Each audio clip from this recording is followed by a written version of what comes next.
Bénin, un pays frontalier du Togo. Est-ce que le président Patrice Talon briguera un troisième mandat, oui ou non? Eh bien, nous avons eu la réponse. D'abord, c'était son porte-parole qui est sorti pour nous dire que, eh bien, le président Patrice Talon n'a pas l'intention de briguer un troisième mandat puisqu'au Bénin, depuis Mathieu Kérokou, qui a été remplacé par Micéphore Soglo, qui est toujours vivant, eh bien, on change régulièrement de président au Bénin. Ce qui a été salué dans la sous-région, si vous voyez comment les jeunes Africains ont soutenu cette décision en disant que en Afrique, on a besoin d'alternance. Quelle que soit la qualité de cette alternance, il nous faut une alternance politique à la tête de nos pays. Ce que nous avons remarqué, à part la Côte d'Ivoire, les pays qui sont économiquement forts en Afrique de l'Ouest sont ceux qui connaissent particulièrement l'alternance. Il y a la Côte d'Ivoire qui a connu quelques présidents et des problèmes, mais quand même aujourd'hui ils ont un président à la tête qui fait un troisième mandat qui ne veut pas partir. C'est un cas particulier. Ensuite, nous avons le Ghana qui amène des présidents à un seul mandat. Oui, le Ghana a des présidents à un seul mandat. Ensuite, nous avons le Bénin qui aussi change régulièrement de président. Il y a une alternance. Et enfin, le Sénégal qui, à chaque 2 mandats quand même, a un nouveau président. Nous sommes passés de Senghor, Abdou Diouf, à Wade, à Macky Sall, et aujourd'hui nous avons Bassirou Diomaye Faye.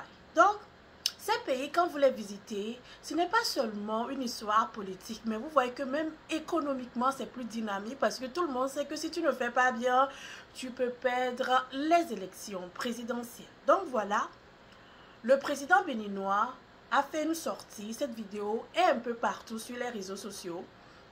J'ai regardé la vidéo, mais je ne sais pas exactement quelle est la date de cette vidéo. Je ne sais pas si la vidéo a été faite quand l'histoire d'un troisième mandat a commencé ou c'est une vieille vidéo parce que le président Patrice Talon a toujours dit qu'il va respecter la constitution béninoise qui veut que après 2 mandats, tu quittes, bye bye, au revoir. Et il a dit que dans la sous-région, quand il parle de la sous-région, ce n'est pas tout le monde dans la sous-région, mais autour de lui, eh bien, les présidents restent au pouvoir, autour de lui. Donc, quand il parle d'autour de lui, il parle du Niger, qui a connu un coup d'État, il parle du Togo, où on a un président à 4 mandats, maintenant, il n'y a même plus d'élection présidentielle au Togo.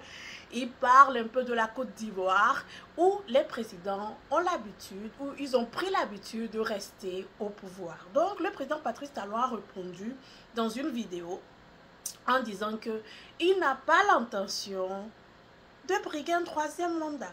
Donc, nous sommes là.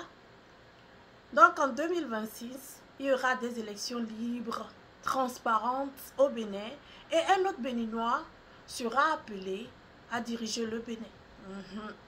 Nous avons déjà des candidats possibles comme l'activiste que nous connaissons qui se dit qu'il sera candidat en 2026. Donc c'est là où nous sommes. Mais au même moment, le porte-parole Humbedi n'a pas seulement parlé du fait que le président Patrice Talon ne sera pas à sa propre réélection, ne briguera pas un troisième mandat.